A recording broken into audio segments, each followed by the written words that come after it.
So hello lovelies, welcome back to my channel. Well episode 3 की starting में योंगचिन city में एक और खून का केस आता है, जिसके चलते कुछ ही देर में सारे डिटेक्टिव्स वहां पर पहुंच जाते हैं। लेकिन क्राइम लोकेशन को देखने के बाद वो फील कर पाते हैं कि ये क्राइम जो है पिछले वाले क्राइम से भी ज्यादा क्रीपी है। वेल क्रिमिनल ने विक्टिम की बॉडी को काफी पीसेस में कट कर एक दो पीस वहाँ पर छोड़ दिए थे, जिस चीज के चलते विक्टिम की आइडेंटिटी पता कर पाना काफी ज्यादा उनके लिए मुश्किल था। वेल अब सीन नेक्स्ट डे पे शिफ्ट होता है, जहाँ पर सियोन अपनी जूनियर से पूछती है कि क्या सॉइल रिपोर्ट्स आ चुकी है, जिस पर सियोन की जूनियर उसे इन्फॉर्म करती है कि ये काम तो आपने डॉक्टर मिन को कहा था, लेकिन आज 2 दिन हो चुके हैं और डॉक्टर मिन अभी तक हॉस्पिटल नहीं आए। इवन हमने उन्हें कॉल करने की भी कोशिश करी, लेकिन वो हमारा कॉल पिक नहीं कर रहे हैं। वेल ये सब कुछ चल ही रहा था कि तब इतने में डॉक्टर सू वहाँ पर पहुंचकर सियोंग को इन्फॉर्म करती है कि डायरेक्टर उसे बुला रहा है। वहीं पे दूसरी तरफ जियोंग के सीनियर्स जियोंग से इस न्यू केस के बारे में डिस्कस कर रहे थे, जहाँ पर जियोंग का मानना ये था कि ये क्राइम भी पिछले वाले ही क्रिमिनल ने करा हुआ है, क्योंकि दोनों ही बॉडी में से उसको थ्रेड मिला। वेल ऑफ कोर्स जियोंग की ये बात जियोंग के सीनियर्स को डाइजेस्ट नहीं होती, क्योंकि एक थ्रेड के बेसिस पर वो क्रिमिनल को डिसाइड नहीं कर सकते हैं। ऐसा भी हो सकता है कि ये क्राइम करने वाला कोई न्यू क्रिमिनल हो और उसने जानबूझ के थ्रेड का यूज करा हो ताकि वो डिटेक्टिव्स लोगों को गुमराह कर सके। वेल ये सब कुछ चल ही रहा था कि तभी इतने में जियोंग का जूनियर आकर जियोंग को एक रिपोर्ट पकड़ाता है, जिसमें जियोंग को अप्रूवल मिल गया था न्यू बॉडी का ऑटोप्सी करवाने का। और इस चीज के बारे में पता चलते ही जियोंग तुरंत ही भागता है इस बॉडी की ऑटोप्सी करवाने के लिए। वहीं पे दूसरी तरफ डायरेक्टर सियोंग से कह रहा था कि तुम आजकल शायद से अपना काम ढंग से नहीं कर रही हो, क्योंकि जिस एथलीट को तुमने जेल भिजवाया उसकी ड्रग रिपोर्ट बिल्कुल ही नॉर्मल आई है। तुम मुझे जल्द से जल्द न्यू रिपोर्ट बनाकर भेजो। वेल ये काम मैं डॉक्टर मिन से भी कह सकता था, लेकिन सिर्फ और सिर्फ तुम्हारे बैड बिहेवियर की वजह से 2 दिन से डॉक्टर मिन हॉस्पिटल नहीं आ रहा है। और वेल डायरेक्टर की बात सुनकर सियोंग का मूड थोड़ा खराब हो जाता है और वो बाहर जाते ही सबसे पहले डॉक्टर मिन को कॉल मिलाती है, लेकिन इस बार भी डॉक्टर मिन कॉल पिक नहीं करता। वेल अब सियोंग अपने कैबिन की तरफ जा ही रही थी कि तभी वहाँ पर जियोंग पहुंचकर सियोंग को एक ऑटोप्सी करने के लिए कहता है, जहाँ पर जैसे सियोंग को मालूम पड़ता है कि इस बॉडी में से भी उन्हें थ्रेड मिले, तो सियोंग भी रेडी हो जाती है इस बॉडी की ऑटोप्सी करने के लिए। वेल यहाँ पर इन्हें बॉडी में से एक फिंगर का पीस मिलता है, जिस फिंगर को धागे से बिल्कुल उसी तरह से बांधा गया था जिस तरह से सियोंग अपनी ऑटोप्सी करते टाइम नॉट को बांधती है।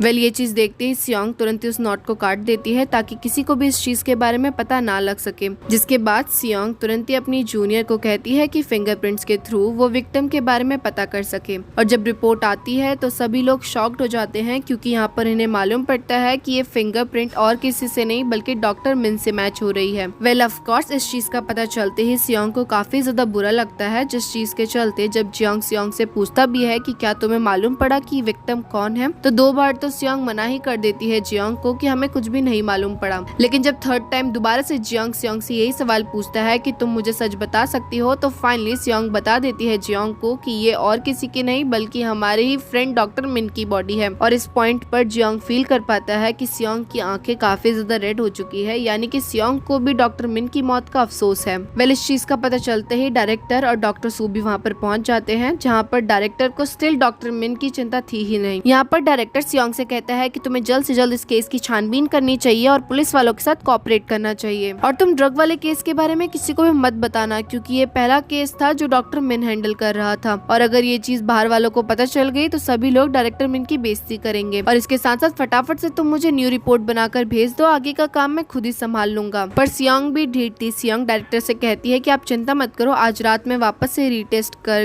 कल तक आपको रिपोर्ट्स पकड़वा दूंगी। पर डायरेक्टर को रीटेस्ट थोड़ा करवाना था। और वेल जब डायरेक्टर नोटिस करता है कि सियोंग उसकी बात नहीं मान रही, तो वो सियोंग पे काफी गुस्सा हो जाता है। डायरेक्टर तुरंत ही सियोंग की जूनियर को बुलाकर उससे कहने लगता है कि आज के बाद सियोंग की कैबिन का काम तुम संभालोगी। सियोंग को वैसे भी बाकी सारी चीजों में ज्यादा ध्यान देना है, तो इस चीज के चलते हम उसे वही काम करने देते हैं। और रही बात ऑटोप्सी की, तो तुम आज के बाद ऑटोप्सी करा करोगी। हालांकि सियोंग की जूनियर को इतना ऑटोप्सी के बारे में नॉलेज नहीं थी, लेकिन ऑफ कोर्स डायरेक्टर भी जो है सियोंग को फंसाना चाहता था। और वेल इन सब चीज को देखकर ना चाहते हुए भी सियोंग डायरेक्टर से कह देती है कि ठीक है, आज शाम तक मैं तुम्हें रिपोर्ट्स पकड़वा दूंगी। वेल अब ड्रामा थोड़ा आगे बढ़ता है, जहाँ पर जियोंग सियोंग को अपने साथ लेकर जाता है पूछताछ करने के लिए। जियोंग सियोंग से पूछता है कि लास्ट टाइम तुम ही डॉक्टर मिन के साथ थी, तो तुम दोनों के बीच में बस में क्या बातें हुई, इसके साथ साथ बस से उतरने के बाद तुम कहाँ पर थी। जिस पर सियोंग जियोंग को बता देती है कि हम दोनों के बीच में बस में सिर्फ और सिर्फ केस से ही रिलेटेड बातें चल रही थी, और बस से उतरने के बाद मैं हॉस्पिटल चली गई थी। अगर तुम्हें यकीन नहीं तो तुम हॉस्पिटल में जाकर पता कर सकते हो। जिस पर जियोंग सियोंग से कहता है कि मैं सिर्फ और सिर्फ अपना काम कर रहा हूँ। और शॉकिंग बात तो ये है कि जब डॉक्टर मिन सियोल पहुंच चुका था, तो फिर योंगचिन सिटी में वो कैसे आया।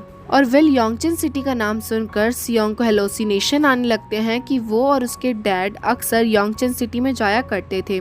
अब हॉस्पिटल से निकलने के बाद जियोंग को चैंग का कॉल आता है, जहां पर चैंग जियोंग को बताता है कि उन्हें एक क्लू मिला है। ये बात सुनते जियोंग तुरंत ही पुलिस स्टेशन की तरफ भागता है और पुलिस स्टेशन पहुंचने के बाद जियोंग को चैंग बताता है कि सीसीटीवी कैमरा के अकॉर्डिंग उस बच्ची की मौत से पहले लास्ट टाइम उन्होंने उस बच्ची को एक आदमी के साथ देखा था जो कि जबरदस्ती कर रहा था उस बच्ची के साथ। इतना ही नहीं, उस आदमी के बारे में पता करने के बाद उन्हें मालूम पड़ा है कि वो काफी बार जेल जा चुका है, यानी कि हो ना हो उस बच्ची को मारने के पीछे इस आदमी का हाथ हो सकता है। पर जियोंग ये सब कुछ सुनकर बिल्कुल भी सेटिस्फाई नहीं होता। जियोंग अपने सीनियर और अपने कोऑर्डिनेटर्स को बताने लगता है कि जिस दिन उस बच्ची की मौत हुई थी उस रात जितने भी ट्रक उस रोड से गुजरे थे उसने उन सारे ट्रकों का नंबर नोट कर लिया है। बस अब उन्हें ट्रक की टाइमिंग्स को नोट करना है। जब उस बच्ची को वहाँ पर पहुँचाया गया तो ठीक उस टाइम पीरियड पर ऐसी कौन सी ट्रक थी जो उस रोड से गुजरी थी। और वेल जियोंग की ये बात सुन सभी लोग काफी ज्यादा सेटिस्फाइड हो जाते हैं। और इतना ही नहीं, इस बार तो जियोंग की टीम भी रेडी हो जाती है जियोंग की हेल्प करने के लिए। वहीं पे दूसरी तरफ सियोंग रिपोर्ट्स देखने के लिए जाती है, जहाँ पर डॉक्टर्स के अकॉर्डिंग मौत के टाइम पर डॉक्टर मिन की बॉडी में एक ऐसा केमिकल इंजेक्ट करा गया जिससे डॉक्टर मिन की पूरी बॉडी सुन्न हो गई। और ये चीज सुनकर एक बार फिर से सियोंग काफी ज्यादा उदास हो जाती है और इसके बाद वापस से लग जाती है इस केस को सॉल्व करने के लिए। वहीं पे दूसरी तरफ जियोंग की टीम भी मेहनत कर रही होती है इस केस को सॉल्व करने के लिए, जहाँ पर अचानक से जियोंग के एक जूनियर को ट्रक का नंबर मिल जाता है, जिसे देखते ही सभी लोग निकल जाते हैं उस आदमी को पकड़ने के लिए। वहीं पे दूसरी तरफ सियोंग को भी अचानक से एक क्लू मिलता है। सियोंग देखती है कि टेप में कुछ लोगों के फिंगरप्रिंट्स के निशान हैं, जिसके बाद सियोंग को भी समझ आ जाता है कि भले ही उन्हें प्लास्टिक में से किसी के भी फिंगरप्रिंट्स के निशान नहीं मिले, लेकिन टेप में से किसी के भी फिंगरप्रिंट्स नहीं मिटाए जा सकते। और इस चीज का पता चलते सियोंग तुरंत ही दूसरे कैबिन में चली जाती है। सियोंग डॉक्टर को ऑर्डर देती है कि वो इस टेप में लगे सारे फिंगरप्रिंट्स को ट्रेस करे और इन सब की आइडेंटिटी का पता करे। जिसके बाद वापस हम जियोंग को देख पाते हैं, जहाँ पर जियोंग की पूरी टीम उस क्रिमिनल के घर के पास पहुंच चुकी थी और देखते ही देखते वो क्रिमिनल के घर में भी पहुंच जाती है। हालांकि यहाँ पर क्रिमिनल पूरी कोशिश करता है उनके चंगुल से भागने की, लेकिन ये लोग तो पूरी फौज के साथ आए थे और वो एक अकेला बंदा था, तो ये कितनी भी कोशिश क्यों ना कर ले, इनके चंगुल से तो नहीं भाग सकता। वहीं पे दूसरी तरफ सियोन भी जिस चीज को एग्जामिन कर रही थी उस चीज का रिजल्ट आ जाता है और ये लोग इस बार एक्चुअली में टेप में से फिंगरप्रिंट का निशान भी ट्रेस कर लेते हैं, जिसे देखकर सियोन काफी ज्यादा खुश हो जाती है क्योंकि फाइनली अब वो जल्द से जल्द जो है क्रिमिनल का पता लगा पाएगी। अब एपिसोड के एंडिंग में हमें बहुत ही खतरनाक चीज रिवील की जाती है। सियोन के डैड काफी ज्यादा अजीब थे, वो बॉडीज को काट कर उन्हें वापस स्टिच करा करते थे और ये काम सियोन के डैड वैन में करते थे और वैन जितनी भी गंदी हो जाती थी वो सियोन से साफ करवाते थे। और इसी चीज की वजह से सियोन को मालूम पड़ा कि 2 हॉरिजॉन्टल और 3 वर्टिकल बार ब्रश करने से जो फिंगरप्रिंट्स है वो मिट जाते हैं। इतना ही नहीं, वो सियोन को इस काम को करवाने के बदले में थोड़ा बहुत खाना खिलाते थे और अगर बाई चांस सियोन से एक भी फिंगरप्रिंट छूट जाता या फिर थोड़ी सी भी क्लीनिंग करने में गड़बड़ हो जाती तो वो सियोन को काफी ज्यादा मारते और इस चीज का सियोन को भी काफी ज्यादा अंदर से डर था। और इसी के साथ हमारे एपिसोड 3 का यहीं पे ही एंड होता है। एपिसोड 4 की शुरुआत में सियोन जिस बिल्ली को खाना देती थी उसे कोई मारकर दुकान के सामने रख देता है। शॉप की ओनर पुलिस वालों को बता भी देती है कि सियोन इस बिल्ली को खाना खिलाती थी और हो ना हो इसी ने इस बिल्ली को मारा होगा, जिस पर सियोन काफी क्रीपी स्माइल करते हुए कहने लगती है कि बिल्ली से सबसे ज्यादा नफरत कौन करेगा, वो जो उसको खाना देता है या फिर वो जो कि उसको खाना देने के लिए टोकता था। ऐसा कहकर सियोन वहाँ से चली जाती है और पुलिस वालों को भी उसी शॉप की ओनर पर शक होता है। जिसके बाद सियोन सबसे पहले अपने कैबिन में जाकर सारा कैट फूड डस्टबिन के अंदर डाल देती है। इतना ही नहीं, सियोन रेस्ट करने के लिए बैठी होती है कि तभी अचानक से सियोन को जियोंग का कॉल आता है। जियोंग यहाँ पर सियोन को बता देता है कि उसने किसी सस्पेक्ट को पकड़ा है और उनको थोड़ा सा डाउट है कि हो ना हो उसी पर्सन ने ये दोनों खून करे हैं। जियोंग के मुँह से ये बात सुनकर सियोन तुरंत ही कुछ फाइल्स उठाकर निकल जाती है पुलिस स्टेशन की तरफ। इसके साथ साथ पूरे रास्ते सियोन काफी ज्यादा नर्वस होती है और इस चीज के चलते वो कंटिन्यूअसली अपने ही हाथ को स्क्रैच कर रही होती है। फिर कुछ ही देर में सियोन पुलिस स्टेशन पहुंच जाती है, जहाँ पर जियोंग थोड़ा सा कंफ्यूज हो जाता है कि सियोन यहाँ पर क्या कर रही है। इसके बाद सियोन जियोंग को बताती है कि जिस लोकेशन में हमें लियोन की बॉडी मिली वहाँ पर उसका खून नहीं हुआ, बल्कि लियोन का खून ऐसी जगह पर हुआ है जहाँ की मिट्टी में सोडियम मौजूद था। वहीं पे दूसरी तरफ सियोन को भी जियोंग के थ्रू मालूम पड़ता है कि अभी तक क्रिमिनल ने इस चीज को कन्फेस नहीं करा कि उसी ने ही दोनों खून करे हैं। जिस चीज को सुनकर अब सियोन का भी मन करने लगता है उस क्रिमिनल को देखने का। हालांकि सियोन का बिल्कुल भी स्पेसिफिक रोल नहीं था क्रिमिनल की शक्ल देखने का, लेकिन स्टिल जब सियोन काफी ज्यादा रिक्वेस्ट करने लगती है तो जियोंग को भी सियोन की बात माननी पड़ती है। हालांकि जियोंग भी सियोन के इस बिहेवियर को देखकर थोड़ा सा तो डाउट फील करता है, लेकिन वो भी क्या करे, सियोन उसकी मदद कर रही थी जिस चीज के चलते उसे भी सियोन की बात माननी पड़ी। इसके साथ साथ हम यहाँ पर ये भी देख पाते हैं कि क्रिमिनल को देखने से पहले सियोन काफी ज्यादा डरी हुई थी। इतना ही नहीं, सियोन दूर से उस क्रिमिनल को देखकर ये फील कर पाती है कि उसका पूरा का पूरा लुक उसके ही फादर जैसा दिख रहा है। पर सियोन को तब जाकर राहत मिलती है जब वो देख पाती है कि जिस पर्सन के बारे में उसने सोचा था वो तो वो है ही नहीं। ये वही क्रिमिनल होता है जिसको कुछ दिन पहले जियोंग पकड़ते पकड़ते रह गया था। मतलब कुछ ही देर में जियोंग और चैंग उस पर्सन से पूछताछ करना शुरू कर देते हैं, जहाँ पर वो पर्सन बार बार यही कहने में लगा था कि मैंने ये खून नहीं करा। हालांकि सीसीटीवी फुटेज में जो वैन है वो मेरी है, लेकिन मैं कुछ सामान को डिलीवर करने गया था, न कि किसी का खून करने के लिए। कि तभी इतने में जियोंग को भी बाहर मौजूद डिटेक्टिव का कॉल आ जाता है, जो कि जियोंग को बताता है कि एक्चुअल में इसने किसी का भी खून नहीं करा, क्योंकि क्राइम वाले दिन ये अपने वेयर हाउस में मौजूद था। वेल जियोंग इस चीज का पता चलते ही चैंग को इशारों में समझा देता है कि ये बेकसूर है, जिस चीज को इवन वो पर्सन भी नोटिस कर तुरंत ही जोर जोर से हंसने लगता है। पर चैंग को उस पर्सन का बिहेवियर काफी ज्यादा वियर्ड लगता है। ऑलरेडी चैंग काफी ज्यादा गुस्से में था, स्ट्रेस में था, और उस पर्सन का ये नेचर देखकर वो और भी ज्यादा उससे गुस्सा होकर लड़ने लगता है। चैंग उस पर्सन से कहता है कि भले ही तुमने किसी का खून ना करा हो, लेकिन मैं तुम्हारे ऊपर असॉल्ट का केस जरूर लगाऊंगा। पर वो आदमी भी काफी ज्यादा पागल था, वो तो कंटिन्यूअसली हंसने में लगा हुआ था। इतना ही नहीं, वो पर्सन तुरंत ही अपना फोन लेकर चैंग से माफी मांगने के लिए कहता है, ताकि वो उसकी वीडियो रिकॉर्ड करके उसको शर्मिंदगी फील करवा सके। जहाँ पर शुरुआत में तो जियोंग काफी ज्यादा अपने आप को शांत करने की कोशिश करता है, क्योंकि ऑफ कोर्स उसने गलती से किसी और पर्सन को पकड़ लिया है, जो कि अच्छी बात नहीं है। लेकिन जब जियोंग देखता है कि वो पर्सन अब अपनी लिमिट्स खो रहा है, तो तुरंत ही जियोंग गुस्से में उसके हाथ को ही मरोड़ देता है। जियोंग उस पर्सन से कहता है कि भले ही तुमने किसी का खून ना करा हो, लेकिन तुमने लोगों का असॉल्ट करा है, और इस चीज के जुर्म में मैं तुम्हें जेल के अंदर डाल दूंगा। पर वो पर्सन भी काफी ज्यादा पागल था। वो पर्सन तुरंत ही बाहर भागते हुए बाहर मौजूद सारे रिपोर्टर्स से कहने लगता है कि देखो इन्होंने मुझे कितना मारा, मैंने किसी का भी खून नहीं करा, इनसे छानबीन करने में गलती हुई है, और इस चीज के चलते इन्होंने किसी बेकसूर इंसान को इतना ज्यादा मार दिया। और ऑफ कोर्स मीडिया वाले तो ऐसी चीज को कैप्चर करने के लिए हमेशा से ही रेडी रहते हैं, जिस चीज के चलते ये खबर पूरे इलाके में फैल जाती है।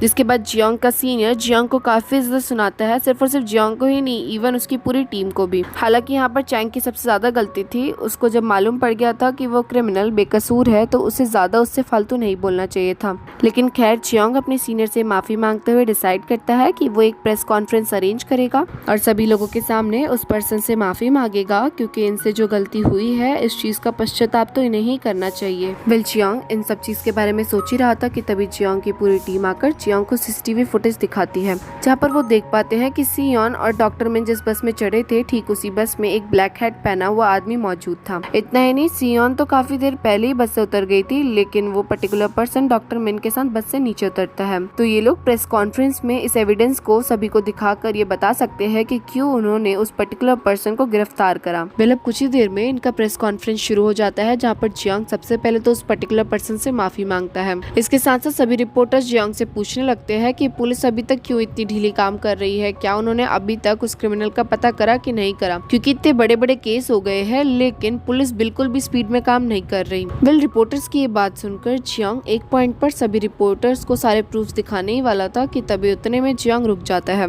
जियोंग सभी से कहता है कि उनके पास एक एविडेंस मौजूद है, लेकिन वो इतनी जल्दी इस चीज को डिसाइड नहीं कर सकता है। और वेल जियोंग के मुंह से घुमावदार बात सुनकर मीडिया रिपोर्टर्स और भी ज्यादा गुस्सा हो जाते हैं। और वेल ये सब कुछ चल ही रहा था कि तभी अचानक से सियोन वहाँ पर आकर जियोंग को स्टेज से हटा देती है। सियोन अपना इंट्रोडक्शन देने के बाद सभी को इन्फॉर्म करती है कि उन्हें फिंगरप्रिंट्स के निशान मिले हैं, जो कि दोनों ही केस में मैच कर रहे हैं, यानी कि हम फ्री फंड का नहीं बैठे, हम लोग भी काम करने में लगे हुए हैं और पूरी कोशिश कर रहे हैं जल्द से जल्द इस केस को सॉल्व करने की। वहीं पे दूसरी तरफ मिस्टर चॉय भी इस न्यूज को ही देखने में लगे हुए थे, जहाँ पर मिस्टर चॉय के ही वॉशरूम में हम उसी छोटी बच्ची को देख पाते हैं, जो कि डॉक्टर मिन की बॉडी को सूटकेस में लेकर जा रही थी।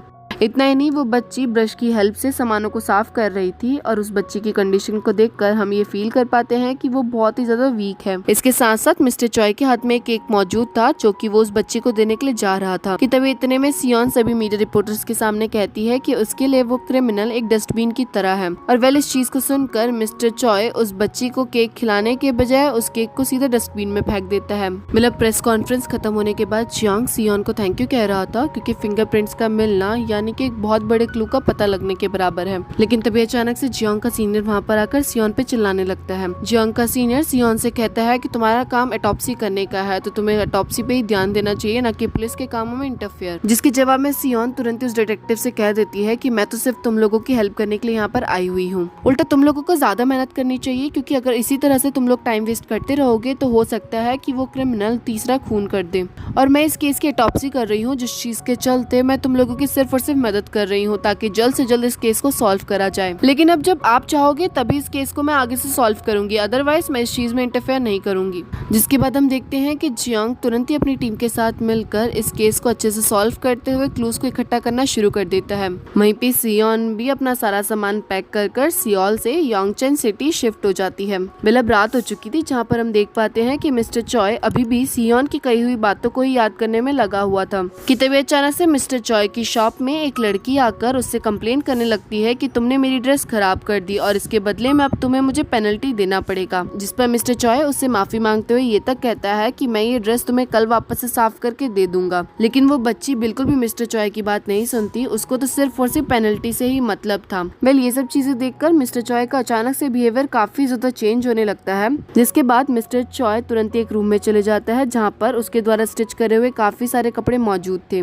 मिस्टर चॉय सोच रहा था कि वो अपने इन्हीं स्टिच करे हुए कपड़ों में से एक कपड़ा उस लड़की को दे देगा, लेकिन मिस्टर चॉय इतना ज्यादा क्रीप बिहेव करने लग गए थे कि उस लड़की को भी अब धीरे धीरे थोड़ा डर लगने लगा था। इतना ही नहीं, वो लड़की अब अचानक से अपना बैग पकड़कर वहाँ से जाने की सोचती है कि तभी अचानक से उस लड़की का ही बैग नीचे गिर जाता है, जहाँ पर इस चीज की आवाज सुनकर मिस्टर चॉय को भी फील हो जाता है और मिस्टर चॉय तुरंत ही बाहर पहुँच जाता है उस लड़की के पास। इतना ही नहीं, मिस्टर चॉय उस बच्ची को अचानक से क्रीपी वे में हक करते हुए उसे लेके जाता है उसी रूम में, ये दिखाने के लिए कि वो कौन सी ड्रेस उसे देने वाला था। यहीं पे ये सीन कट होता है, जिसके बाद हम शॉप को बाहर से देख पाते हैं जहाँ पर शॉप में चल रही लाइट अचानक से बंद हो जाती है। और इसी के साथ हमारे एपिसोड 4 का यहीं पे एंड होता है। नेक्स्ट एपिसोड बहुत जल्दी अपलोड हो जाएगा, तो अगर आप लोगों को वीडियो पसंद आए तो वीडियो को लाइक और चैनल को सब्सक्राइब करना मत भूलना। और अगर आप लोगों को मेरी एक्सप्लेनेशन पसंद आ रही हो तो वीडियो में कमेंट भी करना। तब तक के लिए बाय।